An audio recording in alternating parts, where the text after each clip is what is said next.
bilang penyakit-penyakit autoimun tuh saya katakan bismillah bisa sembuh sebenarnya. Tadi saya dengar tuh ada salah satu jamaah, masya Allah, ya bisa sembuh sebenarnya. Asal apa? Dua poinnya yang gimana punya kesehatan yang jauh lebih baik. Kunci awalnya ya adalah satu pangan yang bisa dipakai untuk ngobatin asam urat juga bisa, orang yang rapuh tulang juga bisa, pencernaan bermasalah bisa. Itu sumber protein, sumber lemak, sumber karbo, sumber serat, dan ada bakterinya juga kan, karena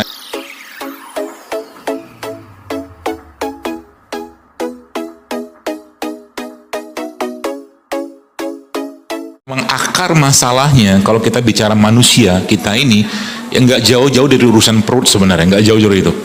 Perutnya bermasalah.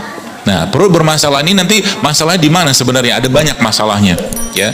Dalam sebuah, ini bukan hadis ingat saya, tapi ada kalimat yang betul bagus menurut saya, Al-Maidatul Baituda, bahwa perut itu rumahnya penyakit, kata dalam kalimat tersebut, ya.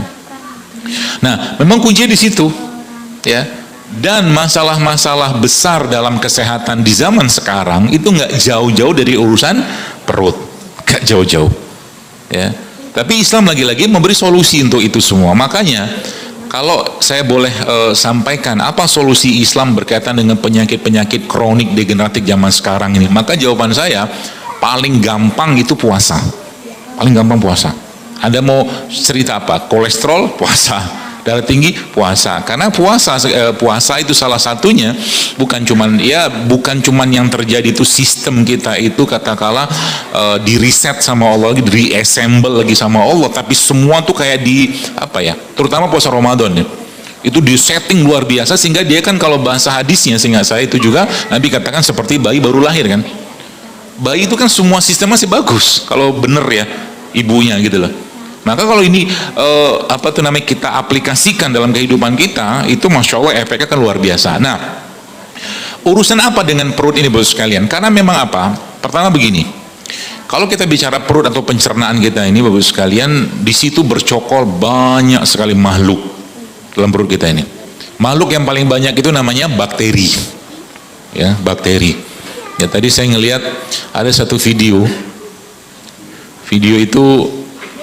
Dia campurkan antara minuman soda dengan susu. Kita namanya apa biasanya itu? Soda gembira ya. Soda gembira ya. Saya bilang kalau kita bicara ilmiahnya itu soda gembira tuh boro-boro bikin gembira perutnya. Makin merana dia iya. Jadi bakteri dalam perut itu kalau makan soda gembira merananya luar biasa. Karena reaksi yang terjadi justru malah muncul apa, saya lupa, ada kimia bener itu, saya bilang oh iya nah, gitu loh. Jadi memang kalau mau cerita bagaimana punya kesehatan yang jauh lebih baik, kunci awalnya benerin perut itu aja, ya. Maka dalam banyak sekali kajian-kajian saya itu saya sering bilang kalau ngobatin penyakit ini itu segala macam, sepanjang yang terakhir ada saya tulis itu kan ilustrasi saya saja, Alkisah gitu kan. Ada orang kan Alkisahnya begitu ya, dia tanya dokter itu kalau minum jahe itu bagus nggak? Oh bagus gitu kan. Minum madu bagus nggak? Bagus. Tiap hari dia makan nasi goreng, sosis segala macam gitu-gitulah, bakso, mie ayam segala macam gitu, nanya ini herbal bagus nggak? Omong kosong. Paham maksudnya? Sepanjang Anda nggak memperbaiki apa yang masuk, herbal itu nggak banyak efeknya ke tubuh kita, serius.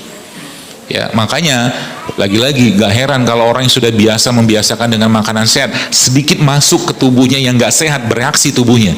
Anda yang sudah biasa nggak makan micin, masuk micin nggak enak, serius.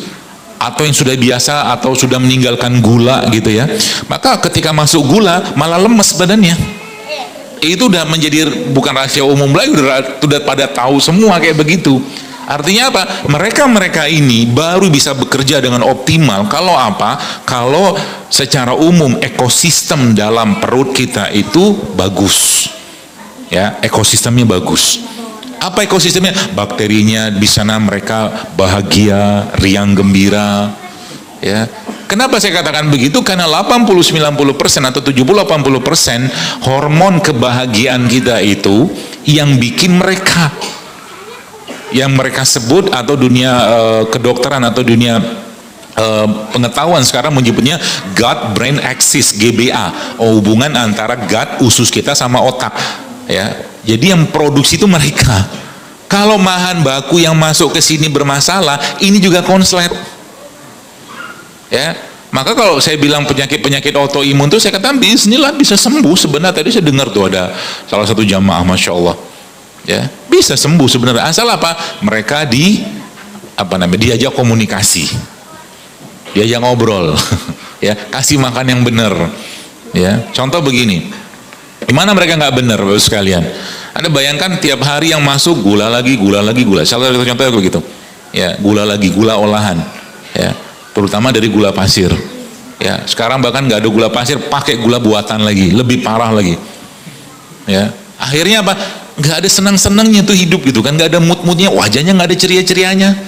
Kenapa? Ada istilah kan kita sering dengar, good food is good mood, itu benar gitu. Emang bener.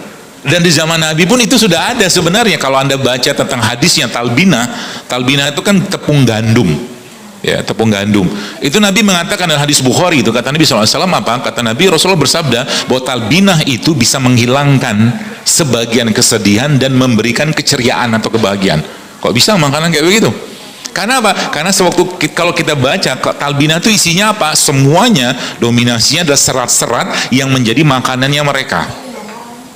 Ya, makanya saya lihat lagi kenapa Nabi kenapa Nabi memilih rutop, ya kurma untuk berbuka puasa. Kenapa nggak air putih? Kenapa nggak madu? Gitu. Kan Nabi milih rutop. Kalau nggak ada rutop, Rasulullah SAW memakan kurma, kan gitu. Kalau nggak ada tamar kurma kering, Rasulullah minum air putih, kan gitu urutannya. Jadi kalau bisa tuh Ramadan kita mulai tuh praktekin bagaimana bukanya Nabi pakai rutop tuh kurma basah. Kalau nggak ada kurma basah pakai kurma kering. Kalau nggak ada kurma kering pakai air putih. Sunnahnya begitu kata orang. Nanti dia ngomong tuh, dok saya berbuka nih pakai kurma, wajibnya gorengan kata dia gitu. Ada yang kayak begitu, yang jahil yang kayak begitu. Ya.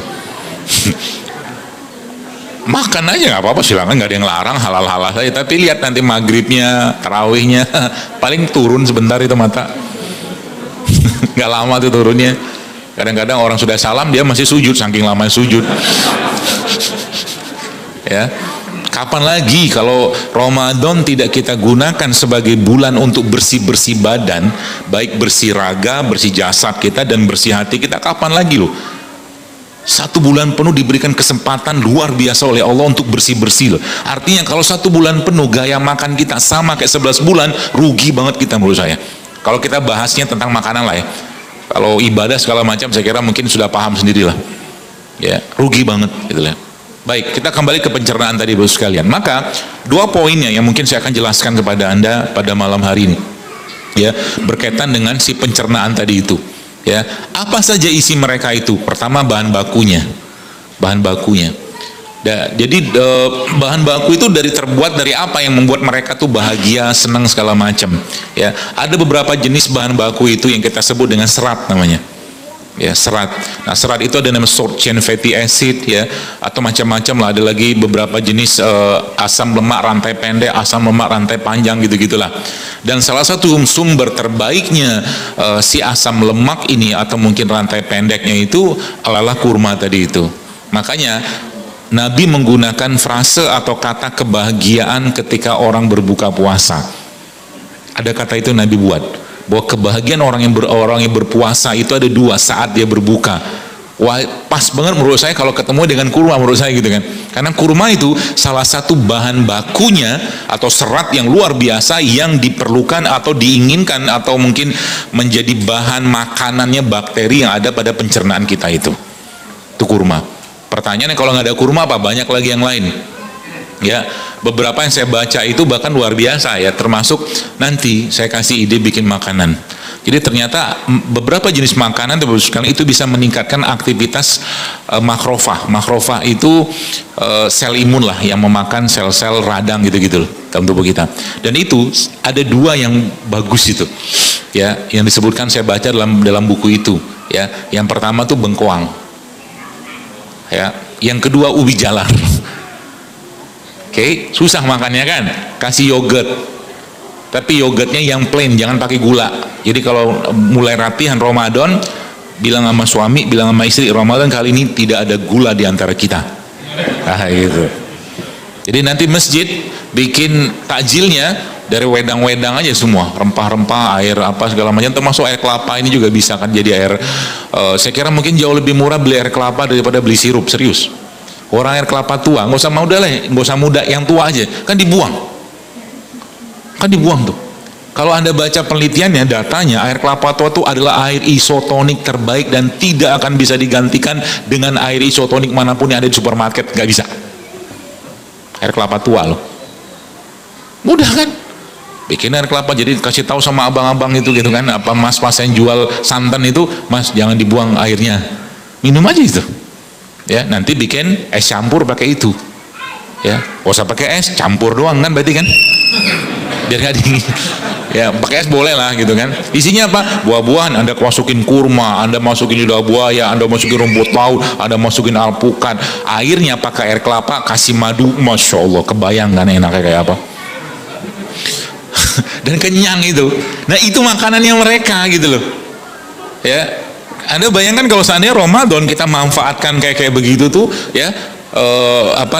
Pola-pola makan kayak begitu tuh ya masya Allah ya. Termasuk juga nanti camilan. Saya kasih ide camilan ya. Camilannya apa? Nah kalau mau ya jangan ada gorengan lagi waktu Ramadan kalau mau. Jadi gorengan tuh kasih porsi cuma 10% aja. Ya dalam satu pekan atau satu bulan tuh cuma sekali seminggu gitu. Misalkan. Terus dibikin camilan sehat. Contohnya apa?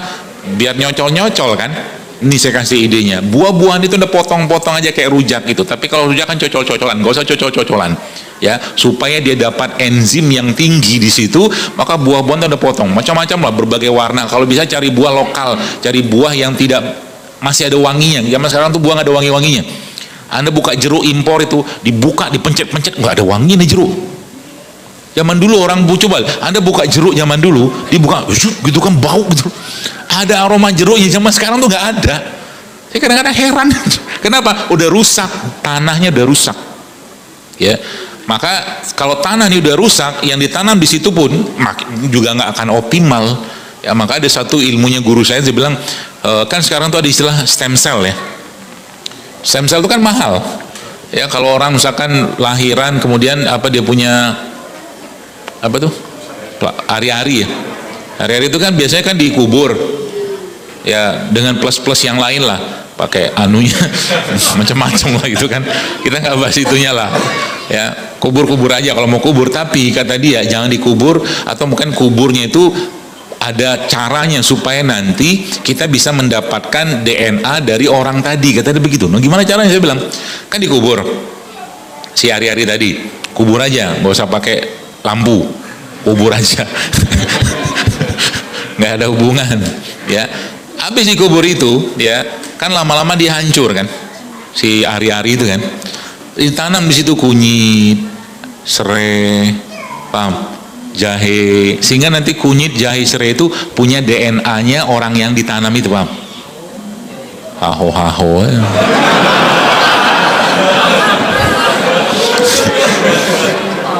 Kan begitu dia.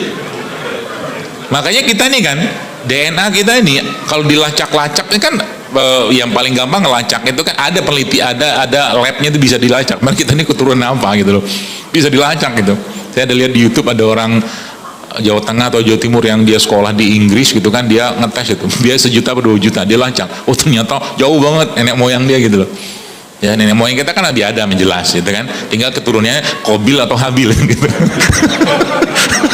Iya kan, anaknya Nabi Adam. Ya, nah itu begitu. Jadi DNA, ya memperbaiki nanti suatu hari kelak, misalkan dia sakit-sakit apa gitu, dia makan itu. Ya itu saya bilang tadi bahwa kita itu kan ada DNA masing-masing yang itu relate dengan kebiasaan makan orang tua, itu diturunkan loh itu. Anda yang mungkin hubungan DNA-nya mungkin Anda punya orang tua dari Sumatera Barat gitu kan, Sumatera Barat Anda tahulah rempah segala macam. Jadi mau kemana pun Anda ke dunia, kadang-kadang DNA itu akan muncul, gen itu pengen makan padang gitu-gitu aja terus. Dia nge-recall ya, karena kebiasaan makan, termasuk makan es krim itu ada DNA sendiri yang mengaturnya. Bahkan saya pernah baca itu gitu loh. Jadi makanya kalau mau bicara tentang generasi yang sehat ke depan itu, Bapak-Ibu sekalian, mulailah menciptakan kebiasaan sehingga itu nanti akan menjadi bagian dari kehidupan sehari-hari dan anak-anak bisa contoh. Gimana anak-anak bisa hidup sehat kalau orang tuanya nggak hidup sehat? Ya, tidur gitu kan, di waktu-waktu yang dilarang. Contoh, makan yang nggak sehat, jarang lihat bapak ibunya minum madu, habatus soda, minum rimpang segala macam, jarang. Contoh begitu. Gimana mereka mau contoh? Ya, sedangkan zaman dulu ya kita lihat orang tua kita itu kan deket banget dengan makanan-makanan yang menurut saya itu sehat. Maka isu gluten itu, sekarang kan isu gluten tuh, terigu misalkan ya. Orang tua kita kan yang dulu nggak makan terigu. Singkong itu kan non gluten, ubi non gluten kan gitu. Ya, apalagi banyak umbi-umbian wortel itu kan non gluten semua tuh. Ya, nah kembali ke tadi snack sehat tadi itu. Bukan snack sih. Buah-buahan ada potong-potong tuh. Cari buah-buah lokal yang kemungkinan tidak terkontaminasi lah gitu kan. Pepaya, semangka apa segala macam. Potong, masukin baskom gede. Ya, lalu Anda kasih jeruk nipis. Kasih madu, kasih garam, kasih lada hitam yang Anda gerus. Ya, itu tambah lagi kalau mau, tambahkan sedikit dengan kismis apa segala macam atau kacang-kacangan itu dan dia bisa kasihkan bentuk piring-piring kecil itu udah kenyang. Ya, kenapa? Kenyang itu sebenarnya sinyal dari otak kita yang dikirim dari perut gitu loh. Kenyang dia. Makanya orang yang makan gula tuh nggak kenyang-kenyang. Karena apa? Karena itu bukan jenis gula atau mungkin gula alami yang mereka atau mungkin perut kita itu atau bakteri kita tuh inginkan. Orang minum es teh tuh nggak habis-habisnya, apa sih es teh manis, terus lagi minta, karena gula sendiri dalam saya pelajari juga itu ada cravingnya. Craving tuh kayak kecanduan, gula pasir itu. Dan ada seorang dokter di Amerika itu diteliti, dia pakai tikus sih, tapi menurut saya itu make sense saja, masuk akal aja. Jadi tikus satu dikasih kokain, satu dikasih gula pasir dengan jumlah yang sama, dilihat bagaimana agresivitasnya tikus tadi untuk makan gula pasir sama makan kokain. Ternyata lebih agresif makan gula pasir. Kesimpulan dia apa? Gula pasir itu 20 kali lipat candunya daripada kokain, kata dia. Narkoba. Serem kan? Gitu. Ya, kayak begitu. Ya, itu salah satu contoh. Nah, tadi yang tadi saya cerita tadi ubi jalar sama bengkoang. Itu mantap loh, saya belum bikin tapi saya baru baca, sudah siapin barangnya di rumah itu ya, sudah siapin barangnya di rumah. Jadi nanti Anda bikin kayak yogurt gitu kan, yogurt yang plain yang nggak ada gula, kasih madu, kasih itu tadi tuh, boleh beberapa kasih yang lain juga apa-apa, termasuk yang tadi itu buah-buahan tadi itu ya, boleh Anda campurkan dengan yogurt. Yogurt isinya apa sebenarnya? Iya, susu. Yang sedikit lebih bagus lah jawabannya. Bakteri kan? Bakteri sih ya kan, karena dia fermentasi ya.